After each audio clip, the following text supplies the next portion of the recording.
Aries, hi! Welcome to Mr. Queen PH. At ito ang weekly reading ninyo, April 6 to 12. Let's see the energies coming in sa inyo. So this is a general reading. Pwede kayong makarelate, pwedeng hindi. Just take what resonates. Another reminder, I will not message you or follow you para mag-offer ng services. So mag-ingat kayo sa mga fake accounts and scammers. At kung gusto nyo ng private reading, just go to my website, mrqueenph.com, or you can book directly sa aking calendar link on the description or comment section. Okay, let's see. Aries, April 6 to 12. Oh, bounty. This is about abundance. So, marami kayong pagkakaabalahan ngayong week na to about abundance. Abundance in money, in resources. Pwede yung iba sa inyo kayo ay nag-iimpok or meron kayong pinaghahandaan na pwedeng event, no? Na kailangan marami kayong stock. O baka nagsa-stock na kayo ng gamit ninyo, ng mga pagkain, ganyan. Let's see, ano pa. So, you are focused on productivity rin. Marami kang mga ginagawa or gagawin this week. For abundance. Support. You are also receiving support. Support galing sa mga taong nagmamahal sa'yo, nagkikare sa'yo. Or you may be supporting your family, your loved ones. So, you are there para sa kanila. Okay, let's see what else for Aries. This week, April 6 to 12. You have the Three of Swords. Naku, merong heartbreak. Bakit? Oh, sa isang relationship connection for some of you. You may be, pwedeng this is, away. Oo.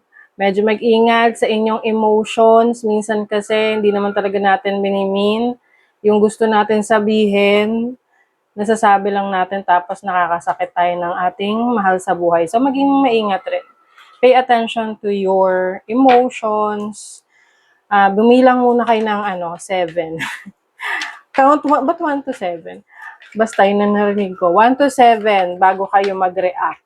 Okay? Kalma lang daw, kalma. You also have the Ace of Wands and the Chariot. Oh, this is about new beginnings. So, merong new source of excitement sa inyo. Yung iba sa inyo, baka magkakaroon kayo ng sasakyan, no? Chariot is about movement, travel. So, kung merong na-delay na importanteng ganap sa inyo, ngayong week na to, mangyayari na yan, matutupad na yan, matutuloy na yan. Ayan. Finally. So, let us clarify, no? Clarify natin. What is the Three of Swords? But may Three of Swords.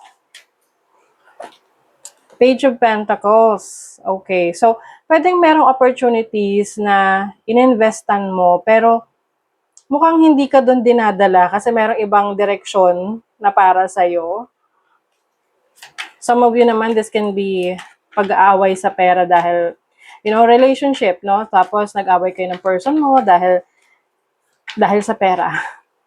What is the Two of Cups? Queen of Pentacles. So, you may be dealing with an earth sign, Taurus, Virgo, or Capricorn.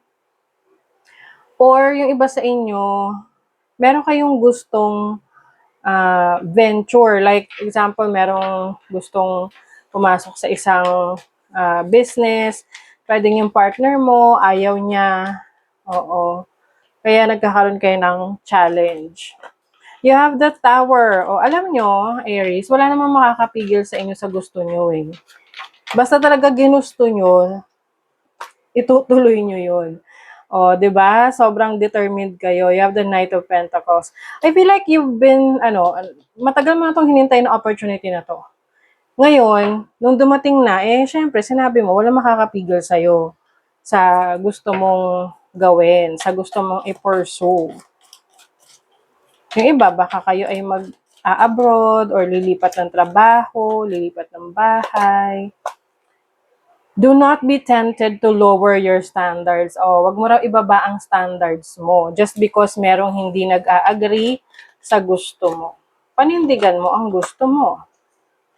You will be taken care of in difficult times. Don't worry kasi meron mang hindi sumasang-ayon sa'yo, meron din namang sumusuporta sa'yo, di ba?